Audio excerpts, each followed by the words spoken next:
Hello, hello, my fellow creatives. Welcome, welcome. I am Imani the writer, and this is the Healing Creative Podcast, where I, a Black girl creative, take you along my healing journey. Feel free to join me. Today's topic, having long natural hair. Why is that so important to us as Black women? Why are we so attached to it? And how do we truly believe having long hair will impact our lives? And how does it actually impact our lives? I decided to talk about this because I've been watching a lot of content around hair, just hair talks, natural hair creators covering different things that people say on TikTok about their natural hair and about their experiences. Some of them made me kind of sad, I've seen myself a lot in a lot of the young women who struggle with their natural hair, but at the same time, I feel like there are some that struggle a little bit more than I have. And not just with the hair care and the hair maintenance, but also just emotionally. And I'm sure it's no surprise, Black women, we definitely know why that is. These topics are not new. And while they are not new, I want to try my hand at tackling them to see, because hair matters to me and Black women matter deeply to me. And this is very relevant to our healing. It's definitely relevant to mine. And so I want to try my best to provide a safe space to talk about our natural hair, both socially as well as hair care wise. I've tackled natural hair on this podcast before, but not in this particular way. So I'm excited to give it a try today. But let's break down kind of what to expect from this podcast episode. So we'll cover first and foremost what long hair means to Black women, to the Black community, and why. What is life actually like having long hair? And I'm going to be speaking from my own experience here, especially going from being in a place where I struggled a lot with my natural hair, it would break off and everything. And I deeply, deeply want to have long natural hair at one point. And now actually having it, I'm at tailbone length now. I want to talk a little bit about what that's like for me, the ways in which my life has changed and the ways in which my life has not changed. And I don't know, the results might be surprising to some of you. The results might not be surprising to others. But I want to talk a little bit about that experience, seeing what changed, seeing what didn't. And ultimately, do I think it's worth it? I myself am even maybe considering some different choices to do with my hair. And I'm excited to kind of walk through some of that with you guys. So after that, I also want to go into some actual tips for your natural hair and for retaining length, if that's still something you want to do. Like, listen, I'm not here to convince you to be like, stop caring about having long hair. Why are we obsessed with having long hair? Like, I want to have an honest but compassionate and empathetic discussion about this, because that desire for long hair, it didn't come from nowhere. You know what I mean? And I don't want to shame anybody for still wanting to have long hair. I am one of those girls that wanted it down bad. You know what I mean? So it's just that I am not coming from a judgmental place at all. So I wanted to also provide some tips for retaining length if that's still something you want to do. And I decided to kind of divide some of those tips. First and foremost, just like there are some general tips that I'll discuss, some tips specifically for a loose natural type 4 hair, some tips for low porosity hair and high porosity hair, because you have to have a different approach depending, and then some tips specifically for lock hair care maintenance. Now, I'm not an expert. Just putting that out there. I am not an expert, but these are the things that I've noticed in my hair care journey since I was loose naturals, since having my locks and everything like that. These are the things that I've noticed, as well as the things that I have researched. And I'm like super excited to share that with you guys. So if you're interested in that, you're definitely in the right place. Be sure to hit that like button to let me know you want to see more of this content. And let's go into it. Creative updates. If you're new to the podcast, it's something that I do every episode. I try to update you guys on something creative going on in my life as a way to practice accountability to continue my creative endeavors. I don't have any today. Sorry. I'll do better. I'll definitely have some for next time.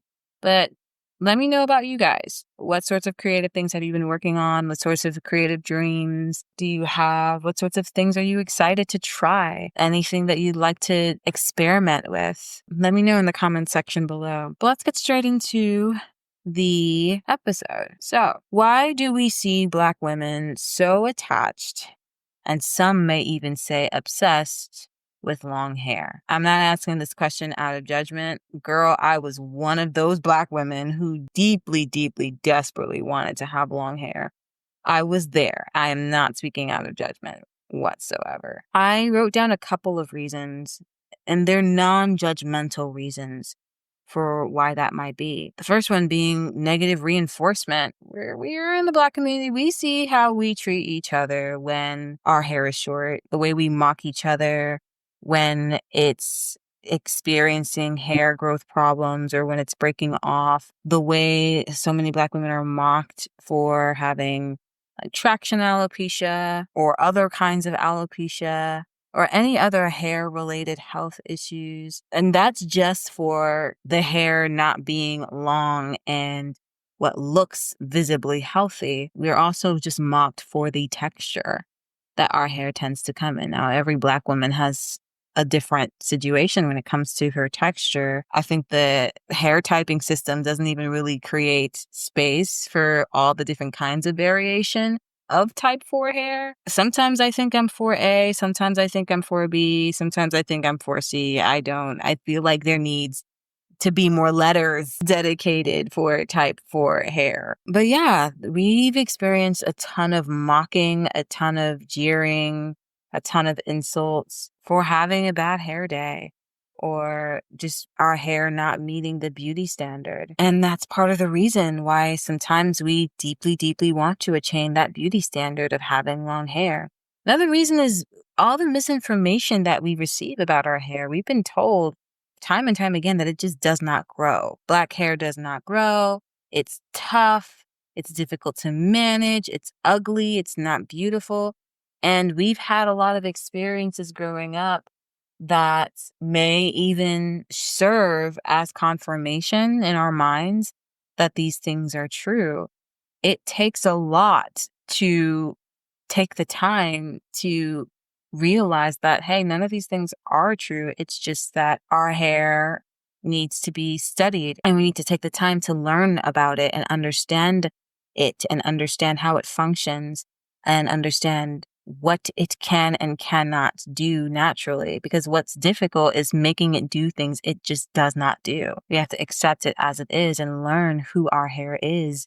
I say who, but you know what? I'm not even necessarily saying that as that was an accident. We have to learn who our hair is, because if it's not that girl, it's not that girl. You know what I'm saying? Like, it's its own thing. Our hair is very, very unique to us. It's our own thing. We can't keep comparing it to something that it's not when it's its own thing. We have to get to know her and come to love her as she is and where she's at. You know what I'm saying? And learn what she needs in order to thrive. What she needs in order to thrive, instead of focusing so much on what our hair needs to do in order for society to accept it. Let's just focus on what she needs to be healthy and to thrive in her own way. Next, desirability in the Black community. We're not new to any of this. We definitely know that the Black community celebrates natural hair the most when it is long, when it is thick. The closer it looks to the white beauty standard, the more that it's going to be celebrated. Short, shrunken, very, very tightly coiled hair is the farthest away from the white beauty standard.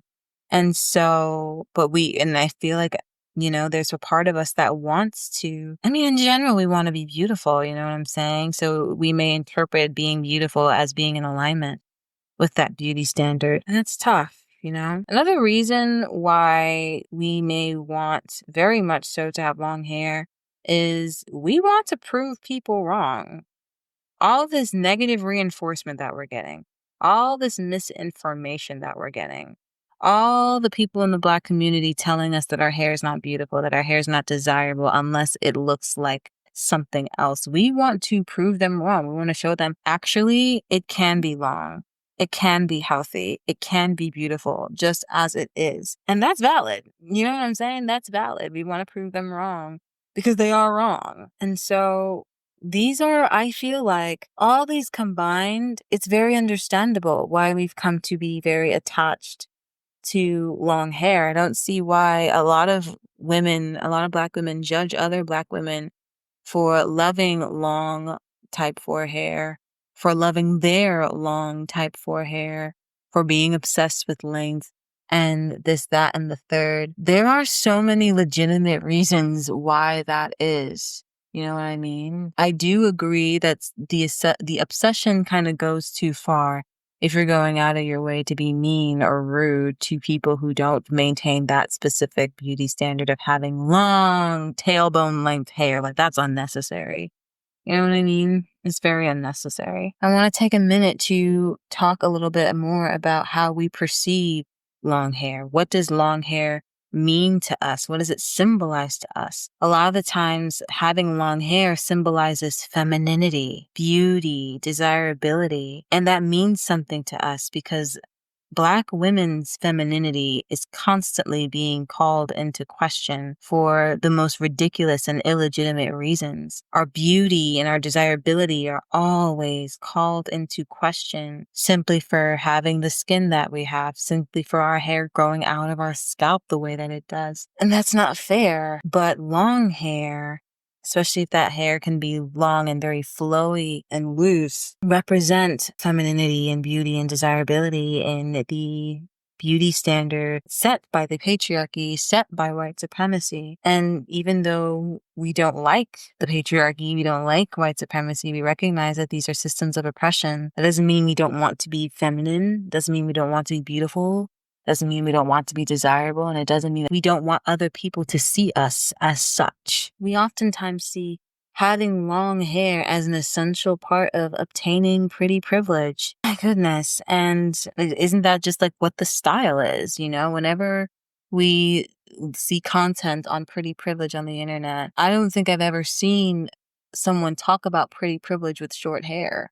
Like, they always seem to have long hair or medium hair or something. And they oftentimes, I mean, it could be true. We may see femininity content or pretty privileged content by a content creator with shorter hair. It's still possible, but we definitely don't see it with a certain texture. I used to think that there was some value in femininity content, but at some point I was just like, what's going on?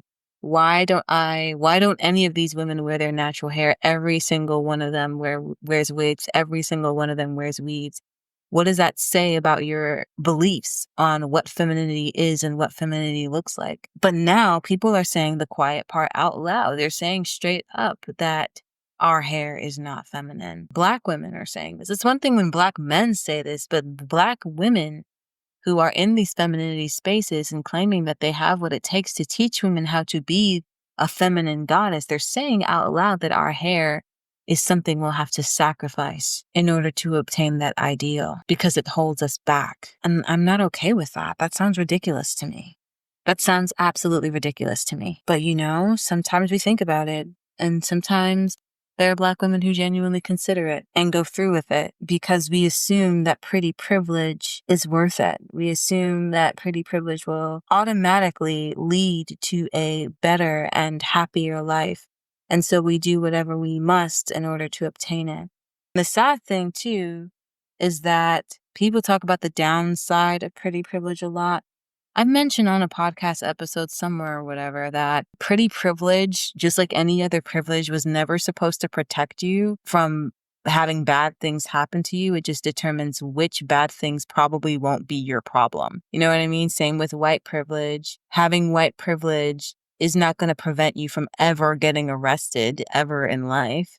It's not going to prevent you from never being judged. Having white privilege just determines that there are a certain set of struggles that people of color will have to face that you probably will never have to face. But that doesn't mean you won't face other problems. You know what I mean? We look at these women who talk about pretty privilege, who talk about femininity, and they look like they have it all together. They look like they have this beautiful, perfect, polished look, beautiful, perfect, polished life. They talk about how they have the men in their lives buying them everything that they need, that they're very pampered princesses, and they get to be flown out and go out on trips and everything like that. And I love that for them. You know what I'm saying? As women, do what you got to do to live a happy life. I'm for it. As long as it's not by unethical means, I am 100% in support of women enjoying their lives. But the thing is, sometimes they don't seem to really be enjoying their lives, especially not when the men that they worked so hard to impress start acting up. You know what I mean? A lot of these things that they brag about having and being able to experience are very superficial at the end of the day. And it makes you wonder, how many people in their life do they really have that they can truly be their full and authentic selves around and be received in love? Is that man that you're spending all your time with one of those people? We just assume that pretty privilege will automatically make every part of our lives better, happier, more meaningful. But that's just not always the case. That's just not always the case. Okay? I want to talk a little bit about my experience with having long hair versus when my hair was shorter. Now, I feel as though because our experiences are so terrible when we are treated poorly for having shorter hair, for having hair related issues, that because we were treated so badly when our hair is short, we expect that when we have long hair, all of the Black men who never wanted us will all of a sudden fall at our feet, that will have all this pretty privilege, which will lead to more opportunities for everything, for love, for your career, for your financial success, for your social media success. We expect our lives to completely change sometimes, it seems like. I'm not going to lie and act like my life has not changed at all since having long hair. I won't lie to you. I have noticed that Black men are showing a little more interest in me these days than usual. And I'm very confident that my hair has something to do with it. My hair being as long as it is has something to do with it. I definitely do get more compliments on my hair day to day, not just from Black men, but just from lots of other people when I go out. And yeah, I do enjoy looking at myself in the mirror like this. It definitely does boost my confidence, for sure. But I have all this hair, this very long, thick, healthy hair that seems to be in alignment with the Black hair beauty standard. But the gag is I'm still single working a 9-to-5, bitch. Like, my life has not changed. It didn't line my pockets. I don't have more money in my account. Like, my life has not changed. And the thing is, honestly, it doesn't even really have to change. Like, my life really is fine. I'm grateful for everything that I do have. But having long hair is not going to change your life. You know what I'm saying? When my life does change, when I do connect with that wonderful guy that is right for me, when my creative dreams do come true, I'm very, very confident that it's not going to be because of my hair. It's going to be because of who I am and what I've done and how hard I've worked. And it's just going to be because of who I am as a person. Like, it's just, life is not going to be all that. It really is not going to be all that. And the thing is, it really doesn't have to be, because life is still good. You know what I mean? But I will say the most positive benefit of actually going through this process of having long hair and working with your hair long enough so that you can achieve very, very long, beautiful, healthy hair. Because I've been on this natural hair journey for as long as I have been, my love for natural hair in general has grown tremendously. My hair inspires me to take good care of the rest of me. When you take good care of your hair, it's hard for that to not spread to you starting to take good care of the rest of your body. My hair inspires me to be creative, you know, to find innovative ways to do something new so that she shows up in a beautiful way. My hair inspires me to see the beauty in all of my features. Sometimes it takes the hair first for you to start seeing the beauty in all your other Black features. And I think the reason why is because it's our hair that's usually treated the worst. You know what I'm saying? That's the go-to thing people go for when they want to insult us. So once you start feeling comfortable about your hair, it's very easy for you to feel comfortable about other parts of you, especially the very Afrocentric parts of you. You just start to feel more confident in all of you and all of who you are. This journey also has taught me to appreciate Black hair in all its forms, not just when it looks like mine, in all of its forms, whether locked or loose natural, in all different lengths and at all different variations of fineness or thickness. This journey has taught me to appreciate just Black hair in general.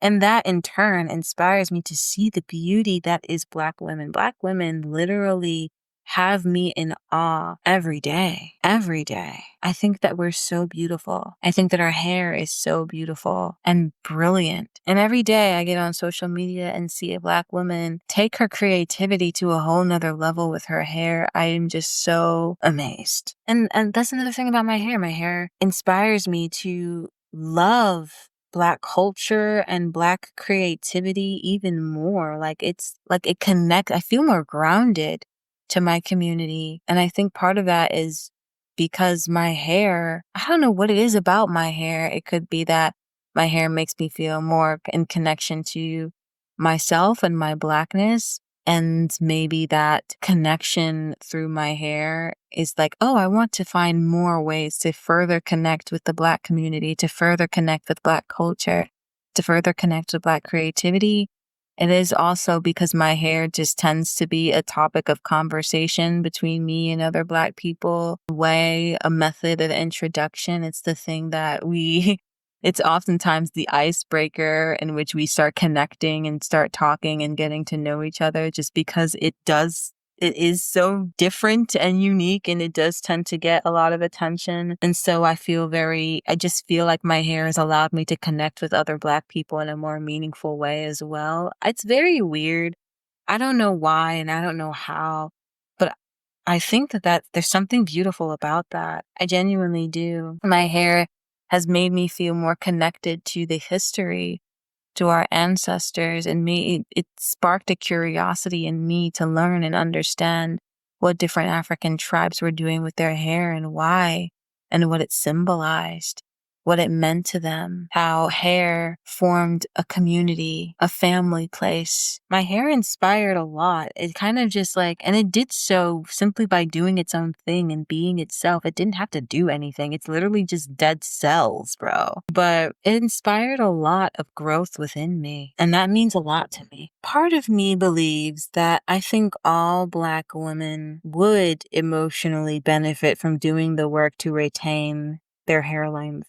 So essentially the question is it worth it to have long hair? I do think it is, but for a different reason than maybe you might think. I think that Black women should do it just to do it, just to be here on the other side of it and to know what that's like. Because seeing that my life has not changed in any sort of grand, meaningful way because my hair got longer, but despite the fact that my life hasn't changed, I'm still happy. That's because my mindset changed. That's because my confidence changed. That's because my self-love and self-worth changed. And that's because I went on this journey. That's very powerful to me. It shows me seeing that my life really hasn't changed that much now that I have long hair, inspired me to look back on pictures of myself when my hair was shorter. And I'm just like, whoa, I was so beautiful back then. Why didn't I see it? And it was because of all this crap that we as Black women have been going through. But having gone through the journey to go to the other side of it and see, hey, life is pretty much still the same, makes me look back on those moments and wish that I had more fun and appreciated my hair more when it was shorter, when it was at that length. But at the same time, I don't judge myself or being overly critical of myself. It is what it is. That's the path that I had. And it wasn't our fault. It wasn't my fault. It wasn't any of our faults. This is just how society decided to treat us. But having that realization was also very meaningful to me. And I am starting to even consider trying something new and making a drastic change, maybe cutting my hair or starting my lock journey over again, and this time maybe appreciating when it was short more. I'm even curious about trying to grow my hair back to tailbone length in its loose natural form as opposed to just locks. Trying to grow it back with mini twists and mini braids, and even consider sister locks. Even sister locks look so beautiful. I've heavily considered starting over my lock journey again with sister locks because I'm just like, oh wow, that looks so gorgeous. But the reason why isn't because I feel bad. Like, I love my long hair. I love it so much. And it's not like I dislike having it, but growing your hair to this length successfully, whether you did it loose natural or locked, once you've done it once, you no longer are afraid of cutting your hair. And you're no longer afraid of starting over with your hair journey again because you've done it before. You know that you can grow it back. Your hair is always growing. You know what I'm saying? Like, you know, you're not afraid anymore. So cutting it doesn't seem like such a big deal anymore. Starting over doesn't seem as much as a big deal anymore because life did not drastically change in any sort of big, meaningful way because of it. You know what I'm saying? And I mean, like, and that's why I say that I think that Black women should do the work to actually get to this point, because I'm not even gonna hold you. If I was talking to my younger self back when I was struggling so much with my hair and I said all this to my younger self would be like, bitch, shut the fuck up. I don't want to hear none of that. You have all that long, beautiful hair. You yourself mentioned that Black men are showing more interest in you. Like, look at you just fucking complaining. You have all the things that I want and you're just fucking complaining. But it's true. I would say to my younger self, I'd be like, okay, first and foremost, the Black men whole thing, it's a very one-off situation. It's not like it's not like any of them are breaking down my door. It's not like I have to beat them all with a stick. It's not any sort of meaningful, huge change. It's just something that I've noticed. But at the end of the day, men are men. I mean, it's not like every man you come across is going to be the guy for you. And so you have to sift through a whole bunch of not guys for you. You know what I mean? And then beyond that, it's just like I'm getting compliments. I'm still glad I went through the journey and everything like that. But the true benefits of growing your hair long is all internal. If you want to prove to the world and just prove to yourself that you can do it, do it. There is power in that because once you've successfully done it, it's like there's no like inhibitions. You can do whatever you want now. And I mean, you always could have, but it is a bit freeing when it's just like, oh yeah, I did this. Ain't no big thing if I want to cut it again. It ain't no big thing if I want to start over again because I can always grow it back. I've done it once. I can do it a million times over if I want to. You know what I mean? But yeah, so if you're struggling with your hair right now, not just hair care related topics, but just emotionally dealing with the emotional weight of navigating this natural hair journey, I want you to know that I know exactly what that's like. I know absolutely exactly what that is like. And you are absolutely not alone. You're far from alone. You're far, far, far from alone. I want to take some pressure off of you right now. First and foremost, you don't need to have long hair. All these things that the beauty standard is telling you, like, or society is telling you that you will receive upon having long hair. Maybe you will receive it, maybe you won't. Life will still be good anyway, all right? There's good happening right here. There is so much good in your hair at the current length that it is at. Don't just sleep on it. Don't just ignore it. Intentionally see it. You'll miss it one day, you know? I also want to take some pressure off of you. You don't necessarily need to stop wanting long hair. So on one hand, you don't need to have long hair. But on the other hand, if that is something that you want, you don't have to feel ashamed about that. You don't need to be made to feel bad about that. I know there might be some other women that disagree, but there are valid reasons why this is where you are right now. And this is a valid place for you to be. I see you. I hear you. I feel you, and I've got your back. I'm here to support you. So that's why I mentioned that in the beginning, why I am still very much open to talking about how to care for your hair for the sake of length retention if that is still something you want. You're allowed to want that. It's just important that we manage our expectations for what that's going to get us. But still, what's happening on the other side of that is very lovely and very beautiful. It has been for me. And what happens at the other side of it is that this freedom to start over if you want to do whatever if you want to. Okay. So I got some tips for dealing with some of the emotional difficulties with your hair, and then I'll go into the tips for actual hair maintenance. So for the emotional parts of taking care of your hair, here are some tips that will kind of just help that process run a little smoother for you and just make you feel better. You know what I'm saying? Number one, tailor your social media so that you're always seeing Black women with hair like yours, and look intentionally for hair appreciation content so that you can hear people say beautiful things about hair that looks exactly like yours. Is so important. Number two, cleanse your social circle of people who don't have anything positive to say about natural hair. If these people are always bragging women whose hair looks similar to yours or dragging women who have natural hair or blah, blah, blah, blah, those aren't your people. Those aren't your people. They're not going to be supportive of this journey that you're on. And you need to let them go, or at the very least, reduce the amount of time that you spend with them because you don't want to internalize things that are just going to be harmful to you and harmful for this journey that you're on. Remember to surround yourself with people who love your hair, who love your look. No fake friends allowed, all right? No fake friends allowed. That's part of the cleansing your social circle. You have to add people in who actually love you. You know what I'm saying? Love you for who you are, love your look, love your style, love your vibe, and aren't fake about it. Next, schedule time to do your hair. There was like a lot of videos going viral like on TikTok. I'm not on TikTok. I hear about them on YouTube. Like that's how you know when TikToks get really, really viral, when you start hearing about them on other platforms. But there are videos going around on TikTok of Black women who are struggling with their natural hair, and it seems like they're genuine in the moment, but after a while, they're doing that same content over and over and over again.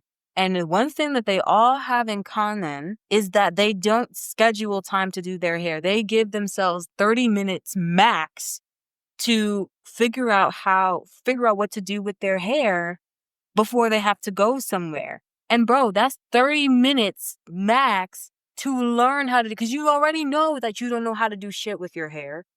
So you're giving yourself 30 minutes to learn and complete a style. That doesn't make sense. You have to give yourself, you can't wait till the last minute to learn a technique, to learn a style, to learn how to take care of your hair, and then whine and bitch and moan about how hard it is to take care of your hair and how, oh my gosh, I have 10 more minutes left and 5 more minutes left and my hair is not done. Why is this so hard? Why is this so hard? You didn't give yourself enough time. You have to schedule time to do your hair in advance, especially when you know that your proficiency is not up there when you're still a beginner. You schedule time to do your hair. Stop waiting till the last minute. You can't do that. The next thing is part of the reason, okay, and it goes into scheduling time to do your hair. Make the hair care process a pleasurable, sexy experience for you, babe. Like you gotta get comfy. You can light some candles or turn on like an essential oil diffuser. Get a steamer if you want. Getting a steamer was like the best thing that I've ever done. Not just for my hair care, but also just for me to have a very pleasurable nighttime beauty routine. You know what I'm saying? And it's good not just for my hair, but also for my skin. Like I wash my face, I slap on a ton of like a nice thick layer of moisturizer of my choice. And I have my spray bottle. I have my oil that I'm using to moisturize my hair and my skin. And I turn on my steamer. And while I'm moisturizing my hair, I let the steamer just steams like on my face and on my hair, like open up those cuticles and open up those pores in both of my skin and my hair so that the moisture can just soak it up and just come in. And you know what I'm saying? It feels so nice. It feels so pleasurable. And I turn on some soothing music, dim the lights, just like make it like, or like sometimes I put on like a feel good show or like a meditation or something. And I take my time and I'm slow and I'm gentle and I'm very intentional. You have to make this fun for you, okay?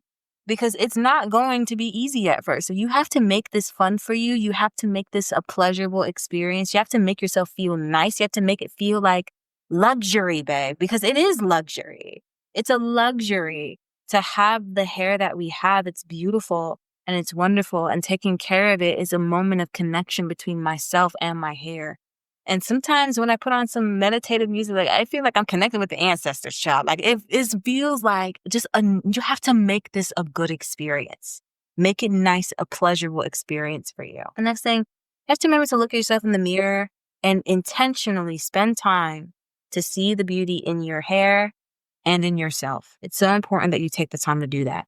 For sure. All right, let's talk about some tips for taking care of your hair. One thing that is very important for you to know is that sometimes we just obsess over products. We buy up these products, product after product after product after product, and we use it one time. We determine if it works or not, or we just get product crazy. All right, don't get product crazy. While the products that you do use, they do matter, but what matters, it's less about the products and more about what you do with your hair habitually, your habits. Okay, let's just start building good habits around our hair. And we're going to start small and simple. We're going to start with just 3 products. All right. A shampoo or cleanser. That's one. The second one is a leave-in conditioner or moisturizer. That's 2. And 3,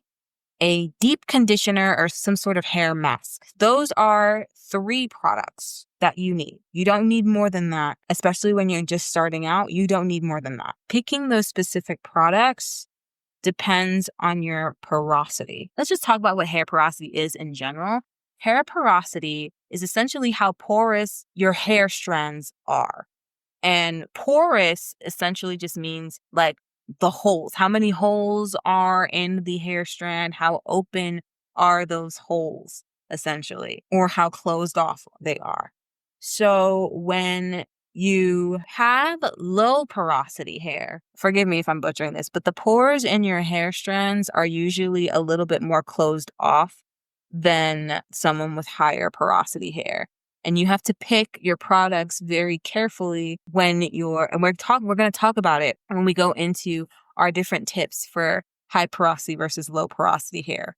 But essentially, that's what low porosity means. The pores and the cuticles in your hair are typically closed off a little bit more. Whereas high porosity hair means that there's more pores and they're just open. That's how you decide your products, not based on hair type. The hair typing system is not efficient. You know what I mean? You have to choose your products based on your hair's porosity. So yes, that's one way to start small and simple. All you need are 3 products. Next, pick 3 to 4 simple go-to styles. Very, very simple go-to natural hairstyles that you can easily learn to do, that are very beginner friendly and that don't require any products besides water and or your moisturizer of choice. Now, locks, they are kind of like a protective style in and of themselves. So if you have locks, I would kind of just disregard this. But one thing I will mention is to you can get traction alopecia with your locks too if you're retwisting them too tight, if you're pulling them too tight into lots of updos and stuff like that. If you're doing 2-strand twists with your locks and you're twisting them too tight. So you just make sure that you're careful with that, all right? When you're just doing whatever little styles you want to do with your hair. But let's say you don't have locks. If I were loose natural, the 3 to 4 styles that I would pick that as my simple go-to styles, I would do mini twists, mini braids, a simple afro, or a simple puff or pineapple, the kind that people do with like the shoelace. I would prefer probably doing it with some sort of satin like strip or lining or scrunchie or a situation. I would prefer satin. I wouldn't want to use a shoelace, but something soft, you like that, like satin or silk. These styles are very, very simple to achieve.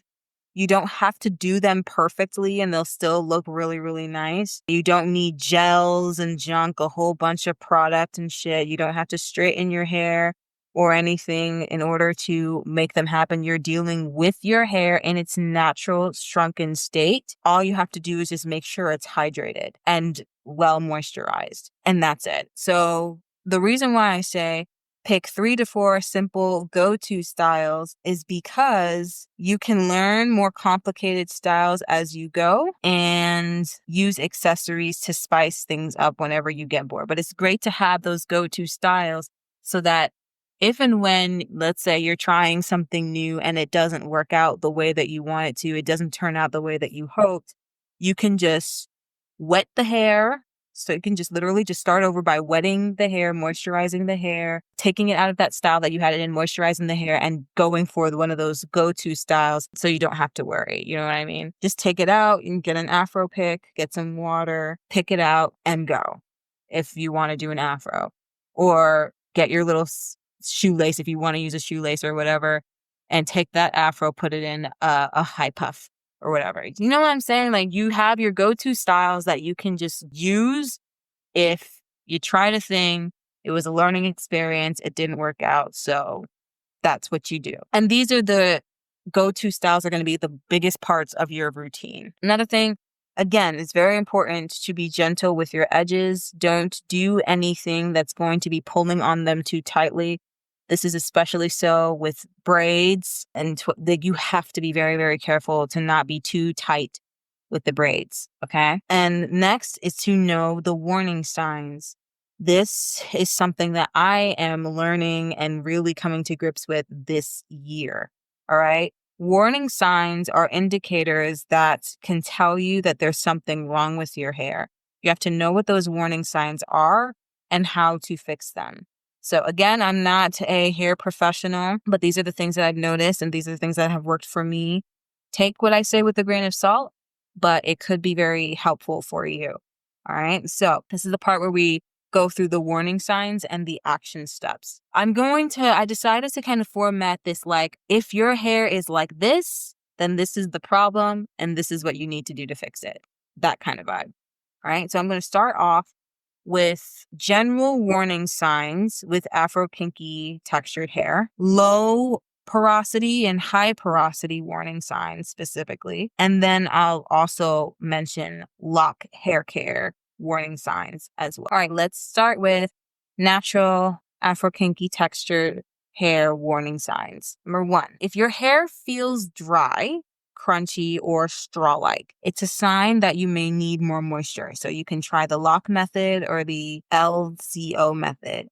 And it's just like, which is essentially just the order of how you moisturize your hair with liquids, oils, and creams. Choose the one that works best for you according to your porosity level. Use a moisturizing leave-in and seal that moisture in with a light oil.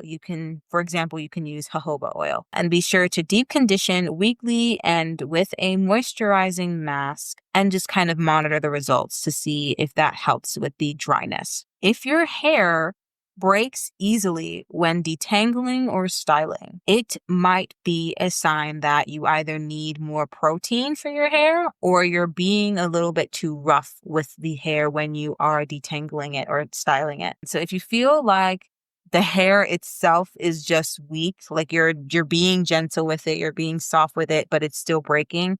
If you feel like the hair itself is weak, try a protein treatment. I remember when I used to do these DIY egg mask treatments once a month with my hair. And I look back and I'm just like, you're so weird putting egg in your hair, but they really did help a lot. And I did notice my hair growing very much, very like longer than usual whenever I did them. And I did them once a month and they really did strengthen the hair when I was loose natural. I did that all the time in high school. That was so weird, but it did help.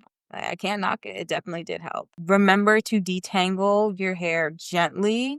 You can use a wide tooth comb or honestly just be very gentle and just use your hands. You can just use your fingers. You don't have to use a comb to detangle your hair, but be sure to use something, either your conditioner, your detangling spray, or whatever moisturizer, your leave-in, something to add moisture and give the hair lots of slip. And always, always, always, always, always detangle from the ends to the root, not the other way around. There are people on TikTok complaining about how difficult their hair is to manage in 2025, and they still don't know to detangle from the ends first. They're still going in with their comb directly by their scalp, trying to pull out all of those knots, and they're just ripping out their hair. And then they're doing it dry, with no moisturizer. No, no, no, no, no, no. That's not the way. Add lots of moisture. Be very gentle with your fingers or your comb and start gently at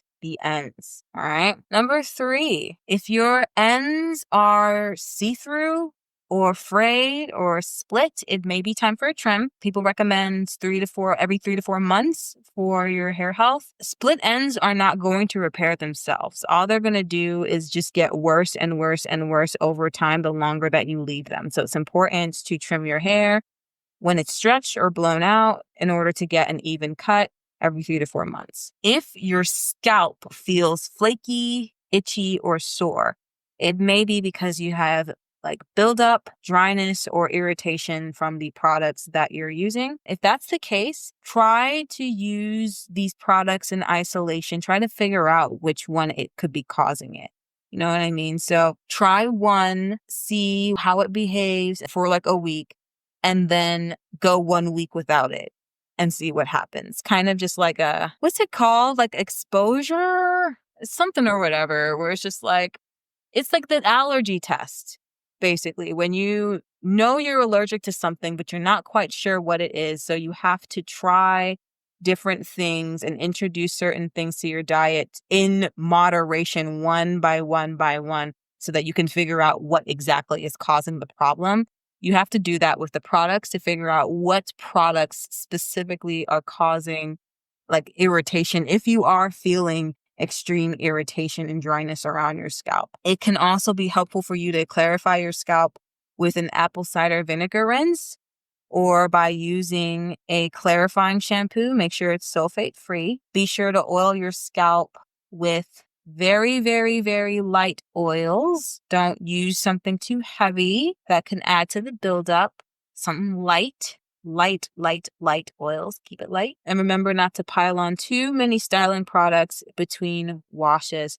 There is a girl that went viral on TikTok. Oh my gosh, TikTok, you guys. And she keeps going viral because she keeps doing it. I think it's rage bait or something, where she will go months upon months upon months without washing her hair. It's so gross. And every day she keeps trying to slick it back into a ponytail, and she uses gel. Can you imagine what her hair looked like using gel every single day for months and never washing it out? It looked crazy, you guys. It looked so dirty. It was nuts. No, that's not okay. That type of neglect is just absolutely not okay. It's not healthy. You have to remember to use light products and try not to pile on too many in between washes. Now, if your hair, then again, actually, I might change my mind about using the light products. It does depend on your hair's porosity level. But again, if you are experiencing just something going on with your scalp that just feels uncomfortable, for now, use light oils on your scalp. Make sure to clarify it and figure out what products are causing the problem. And once you've identified it and gotten rid of it out of your routine, then you can go back to using whatever products work for your porosity level. Number 5, if your hair feels like it's just not growing, if it feels like it's just not getting longer after months upon months upon months, if it's just not retaining length, it's not because it's not growing. Your hair grows your hair is constantly growing all the time. It's not because your hair is literally not growing. It's because it's breaking. It's experiencing breakage at the ends. So the best thing to do is to focus on protective styles that tuck your ends away nicely and keeps them nice and protected. But you have to be careful. Don't pick protective styles that are going to do more damage than good. Twists work, braids work, but don't do them so tightly to the point where they end up doing more damage than good. Just be very careful with that. Moisturize and seal the ends well, especially when you're not wearing protective styles a lot. Or if you are, like if you're putting your natural hair, your loose natural hair into twists or into buns without like extensions, which I definitely recommend doing for a while, like to just have a minute where you're not putting in any braided extensions, like just braid your own hair and twist your own hair. Be sure to keep that moisturized. Be sure to seal the ends in with moisture regularly and sleep with your bonnet. Everyone knows to sleep with their bonnet. It's fine. Number 6. If your hair still feels rough or stiff even after washing it, it could be a sign that your shampoo might just be a little bit too harsh. Maybe it's working a little bit too well and it's just stripping your hair of moisture, because that's what the shampoo is supposed to: strip your hair of the dirt, of the grease, of the grime, of the sweat, but maybe it's working too well and it's starting to strip your hair of moisture and nutrients and things that it actually needs. So that might be it, or it could be a sign that your routine is a little bit imbalanced. So for example, and I'm very guilty of this, let's say you always wash your hair with a clarifying shampoo every single week and you never deep condition. That's definitely going to cause a lot of dryness, and it's going to feel very rough and stiff after washing, because the clarifying shampoo is going to strip your hair of a lot of the things that doesn't need to be there, but it may also strip your hair of a lot of moisture as well at the same time. So you have to replenish with deep conditioning. So if you're not doing that, that's going to have a long-term impact and it's going to make your hair feel rough and stiff. So that's an example of maybe your routine being somewhat imbalanced. So make sure to use a sulfate-free shampoo following with a rich, deep conditioner, and make sure that you're balancing out your routine. If you're clarifying, make sure you balance it with some moisture, and you can alternate between moisture and protein treatments depending on what your hair needs in that particular moment. Number 7, if your curl pattern is looking less defined than usual, more matted than usual, or like stretched without much bounce, or not as much bounce as usual, it could be a sign that your hair might be over manipulated or heat damaged or just lacking moisture. So it's very important that you cut back on the heat tools that you're using. And when you do use them, to use an adequate amount of heat protectant. But sometimes you can spray heat protectant on your hair to the gods. If you're doing it too often, you're just doing it too often. So sometimes it's important to just cut back. Try some curl defining creams and gels and everything like that when you're styling. Be sure to moisturize it with a nice moisturizer, the right one for your hair's porosity. And if your curls don't revert back to the way they were before after doing that, it might just be a sign that that particular, like the hair might just be so heat damaged that it may not revert. And you may have to consider just trimming that heat damaged hair away. It sucks having to cut your hair, but I promise you, it will grow back. You are beautiful, babes, regardless of your hair length, and it will always grow back. It's fine. If your hair tangles easily, or it seems to tangle easily and stays knotted at the end, it may be a sign that you might need to detangle a little bit more often or a little bit more thoroughly. Be sure to use plenty of conditioner or moisturizer. Make sure there is a good amount of slip. You can try every week, once a week, or more or less, depending on your routine and your particular hair needs. Yeah, just detangling and making sure to detangle from the bottom to the top. That's just general hair warning signs. If you have some additional ones, let me know. If I got any wrong, please let me know. I definitely don't want to be out here spreading misinformation. So let me know your thoughts. Let's go into porosity hair warnings, starting with low porosity hair first. Like I said, when you have a low porosity hair, that means the pores in the hair strand and the cuticles are a little bit more closed. than usual. Did I talk to you guys about how to do your porosity test? If you haven't already, the porosity test is very easy. Just when you have full, clean, dry hair, take a couple of strands of your hair, clean and dry, and get like a cup or something, and just place the hair into the cup of water. If the hair stays floating at the top of the water, then it's probably low porosity.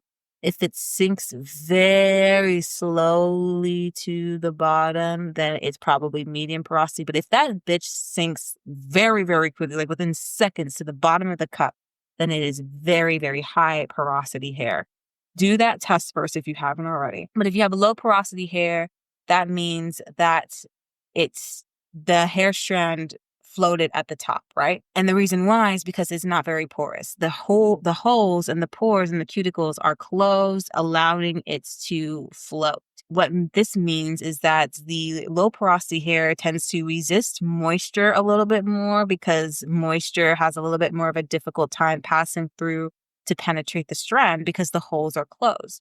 But once it does get in, it tends to stay in and holds onto it very, very much once it gets in, which could be good so long as you're making sure that it's dry by the end of the day, which I am not always the best at. That was something that I had to learn the hard way. So, some warning signs. If your hair beads up a lot, like you can see the water as little beads that just sit on top of your hair instead of soaking in, that's normal. That's just kind of the nature of low porosity hair. It's doing that because the holes are very closed. So it kind of does just sit on top sometimes. You can use heat to open it up. And in this case, I would say use warm water or a steamer, or you can try applying your products while you're in the shower and you're getting that steam going. That steam will help open those cuticles up and allow for moisture to penetrate the strand for better absorption. And it's also important for low porosity hair. Like I said, I always used to say use lightweight. This is especially important when you have low porosity hair. You have to use lightweight, water-based products because that will have an easier time seeping through the closed off cuticle and penetrating the strand so that there's more moisture. As opposed to really heavy butters and very heavy oils, they'll just kind of sit on top because it's too thick to penetrate the strand properly. If your products also tend to sit on top of your hair and then they kind of flake and they're just all flaky later on throughout the day, it may just, it's for the same reason. Those products might just be too heavy. So it's important to stick to things that are light, switch to light creams or light leave-ins or light oils like argan oil, jojoba, or even grapeseed. And again, apply your products when it's wet and warm hair, okay, for better penetration. If your hair is taking forever to dry, once again, that's just the nature of low porosity hair. Once that moisture does enter and penetrate the strand, it tends to stay there. So it tends to take longer to dry. Your hair is really holding on to that moisture, which is a good thing, but it can lead to mildew or buildup if it doesn't properly dry soon. Like that water can't just sit there forever. It can't just sit there for a minute. It's like when you have bread and you just wet the bread and that wet bread is just sitting there for hours and hours and days upon days. It tends to grow mold. You know what I mean? You can't, that moisture that wetness can't just stay in the hair forever like that.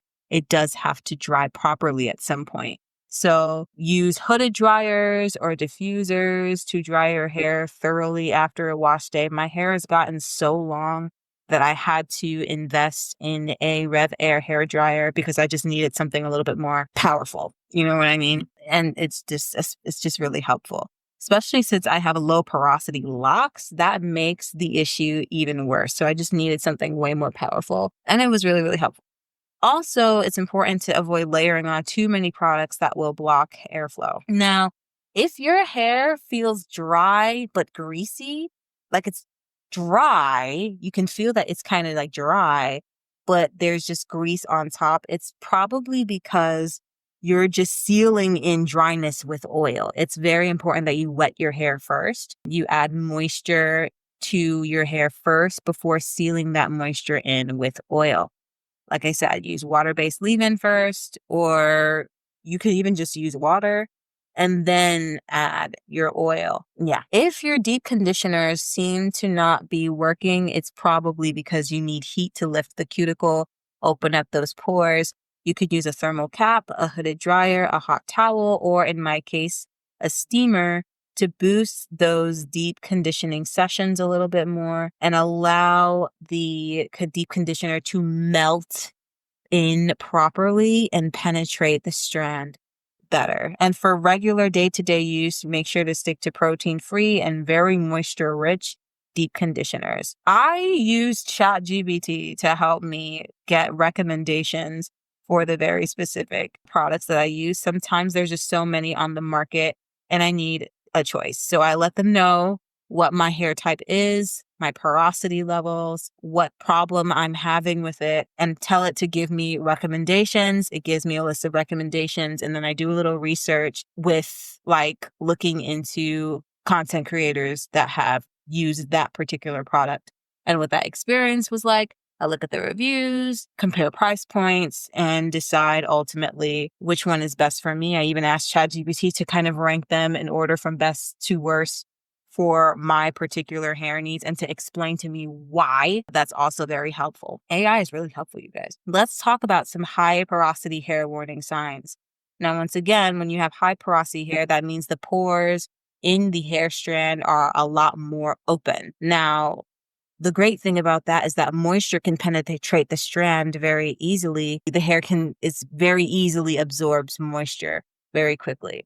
But it can also lose it just as quickly because those holes are right there and very open. So like moisture can go in and moisture can escape very quickly and very easily. So you have to pick products and approach your hair care routine in a specific way to address that. So if your hair soaks up water instantly but dries super fast, that's fine. That's just the nature of high porosity hair. The cuticles are open. So layering moisture will probably be the best way to go. That's kind of where the lock method and the LCO method kind of comes in. I think the LCO method might be the best way here, but I'm not completely sure. You guys let me know what works for you in the comment section below. But layering moisture will definitely be very helpful, and you may have to use heavier products like butters, like shea butter, mango, and oils like Jamaican castor oil or olive to seal. I used to use Jamaican castor oil on my low porosity hair, and that shit would just sit on my head. And I had no idea that it's literally not doing anything. Yes, you know what I'm saying? Like, it's just like, we have to take the time to experiment. You know what I mean? We learn by our fuck ups. You know what I mean? So yeah, I am done with Jamaican black castor oil. It doesn't do anything for my hair, but if you have high porosity hair, it will do something for you. If your hair feels dry merely hours after moisturizing, that's also just that's fine. That's what high porosity hair does. Moisture tends to escape pretty quickly. What you do is deep condition weekly with protein and moisture balanced masks to strengthen that cuticle, and avoid things like glycerin in like dry climates because they tend to pull the moisture out of your hair. But yeah, be sure to deep condition weekly. Now, if your ends are constantly frizzy, see-through, or breaking, you're likely dealing with either damaged or unsealed ends. So be sure to trim those ends regularly in accordance to a schedule that works best for you, and keep those ends tucked in and protected using protective styles. And be sure to apply thicker creams and butters to the ends, to the hair in general, but focus on the ends, reapplying them every few days. Now, if your high porosity hair looks like the curls look less defined than usual, more stretched, or just lifeless than usual, it may be due to a loss of protein or heat/chemical damage. We talked about that a little bit earlier. So in this case, incorporate your protein treatments every 3 to 6 weeks, depending on how damaged the hair is, and style with creams and gels that are specifically for curl definition. If your hair tangles a lot or breaks, even when it's wet, it may just be too weak, or it may even be over moisturized. That's a thing. So you have to just pay attention. You know what I'm saying? In these cases, you can use a protein-rich deep conditioner to restore the structure and detangle with conditioner and work in the sections with care. I know this is a lot, so I just want you guys to know that these are just warning signs. The important thing is that you start off with just a simple routine and then adjust from there. When you notice any of these warning signs, you know the action that you need to take. You don't have to memorize any and all of this information. You just need to find a routine, stick to it, and take note of what's going on with your hair, know what to do when these sorts of warning signs happen, and then adjust your routine accordingly. Let's talk about locks. Forgive me if a lot of these things sound very similar and familiar because we're talking about the same hair type, so sometimes there is overlap, but sometimes there are differences. So, okay. If your locks feel dry, brittle, or crispy, again, hydrate with a water-based leave-in spray, or rose water, or just regular water daily. And seal in that moisture with very light natural oils. Deep condition your loose roots, the roots that aren't locked quite yet. Make sure you do that.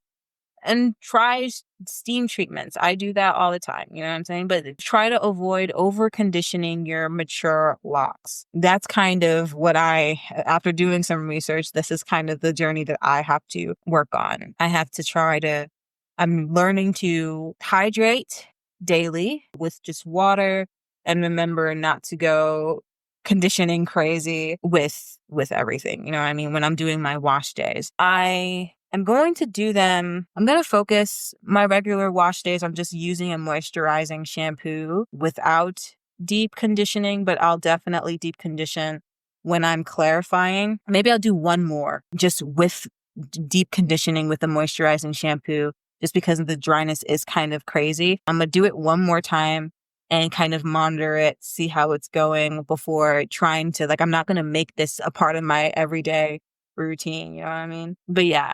Avoid trying to over-condition your locks once they are fully mature. Just make sure to deep condition the roots that are loose because they will be locked at some point. You know what I'm saying? So keep them real nice and moisturized. And try not to shampoo too frequently. Every 2 to 3 weeks works. That's kind of my thing. Or 2 to 4 weeks is fine, but I do 2 to 3 weeks personally. If your scalp feels itchy, flaky, or sore, be sure to clarify that. You can use apple cider vinegar rinse or a sulfate-free clarifying shampoo. Again, use light oils to soothe the scalp. Avoid heavy products that clog the pores. And be sure that your hair is fully dry after washes to avoid mildew buildup, whatever it takes, you guys, to make sure that hair is fully dry by the end of the day. Now, if you're noticing white or gray residue coming out of your locks, or if you're noticing a slightly musty odor, I say this without judgment. I'm not judging you guys. I promise you I'm not. This issue is very, very common. It may be either product buildup or mold. So it's time for a detox. Do an apple cider vinegar soak or a detox with baking soda or apple cider vinegar of once every few months. Do not try to do this more often than that. A couple times a year, you guys. You could try once a quarter or even just less frequently than that. Don't try to do this too often. You're going to strip your hair of all of its moisture. Make sure to not do that too often. And be sure to deep condition after doing it. You're stripping your hair of a lot of grease and gunk and stuff, but it also takes away a lot of moisture and make sure to replenish. Avoid heavy gels, waxes, and creams. And once again, always make sure that your locks are completely dry after washing. If you're noticing a lot of thinning at the roots or in the middle of the lock, the styles you're doing might just be a bit too tight, or the retwists might be a bit too tight. Maybe go for a little while without doing too much. Give your hair a break. Just let it hang out. Let it be free. Don't retwist it too much. Chill with the tension. Use a lighter hand and lighter tension during your maintenance. Avoid too many frequent updos like ponytails and such. Massage your scalp with castor oil or rosemary oil to promote growth. If the problem is really, really bad, you may need to see a professional loctician to repair that thinning, or even combine weak locks together to form one stronger lock all throughout your hair. I'm not saying that they're going to combine your hair all in one lock. No, just combine weaker locks together is all I'm saying. Next, if your ends are fraying or unraveling, it may be due to your locks just being not mature yet, or it could be too much manipulation. So palm roll them gently after washing. Avoid combing or picking at them. If you need to, use rubber bands on the ends lightly while drying them to train them. I oil my rubber bands, and I don't do this for this purpose, but I use rubber bands in my hair a lot for styling purposes. Oil them first, especially when you're adding rubber bands to the root of your hair a lot. Be sure to rubber band them first to avoid friction and avoid pulling and tugging and breaking your hair off. If your locks are already mature though, and you're still seeing that fraying at the ends, it might just be a sign of extreme dryness. Hydrate that and seal that regularly. If your locks are too stiff or overly hard, that might be a sign of too much product or hardening gels and beeswax, all that stuff. So do a detox treatment to remove that buildup, switch to something lighter and natural, and add moisture back in through water spritzes with a light leave-in conditioner or moisturizer of choice and an oil of choice. And if you're just noticing, if you're still in the locking stages and you're noticing that your hair isn't locking after several months, it might be a variety of things. You might be over conditioning it too much, or you might be combing it. I don't know why you would be combing it. That's not the point. The point of locks is just to leave it alone. It just might be manipulating the hair a bit too much. Make sure you stick with a locking method and give it enough time. Some textures take longer to lock than others. And consider seeking out a loctician to help you if you're doing it on your own and then you're struggling. Let's talk split ends. Split ends can damage locks too, but in a way that's a little bit different compared to loose natural hair. While split ends won't necessarily travel up a lock the way that they might with loose natural hair, it could still cause frizzier or weaker lock ends, or thinning and breakage at the ends specifically. So you can also trim your ends with your locks as well. It's something I need to start doing more myself. You don't have to do it as often as someone who has loose natural hair. It could just be every 6 to 12 months. And it's just a light dusting with your scissors to just help them stay healthy and neat, especially if they're frayed. And be sure to moisturize them regularly and focus on the ends, as they are the oldest part of your locks. And remember to use your water-based products and avoid over manipulation and excessive heat. That's it for this episode, you guys. That was a lot. I once again want to remind you, you don't have to memorize all of this information. It's just important to find a simple routine with 3 products, simple, easy to use, 3 to 4 go-to hairstyles that are simple and easy for you to work with, and learn as you go. If you've witnessed any of these warning signs and see them and notice them in your hair, you know exactly what to do to correct and fix them. And all you need to do is just alter your routine accordingly, okay? And if you fuck up, guess what? More hair will continue to grow out of your scalp. No big deal. Your hair will grow back. It'll be fine. You can fuck up a million times if you need to. It's all just going to be a learning experience, and your hair will always continue growing. It's okay. Now, hope you enjoyed today's podcast. It's a lot more information-based than other podcast episodes, but our relationship with our hair, it's not just hair. You know what I'm saying? It's not just hair. It's deeply important, and learning hair care will definitely be a thing that will help us heal it. It's a healing journey for sure. I feel like when I am taking the time to take care of my hair and heal it, I'm healing parts of my soul as well. I hope you found this helpful, and be sure to like the video if you like the video to let me know you want to see more content like this. Subscribe if you're feeling the vibe, and I'll catch you guys in the next episode. Wherever you are in the world, have a wonderful, wonderful rest of your day. Bye!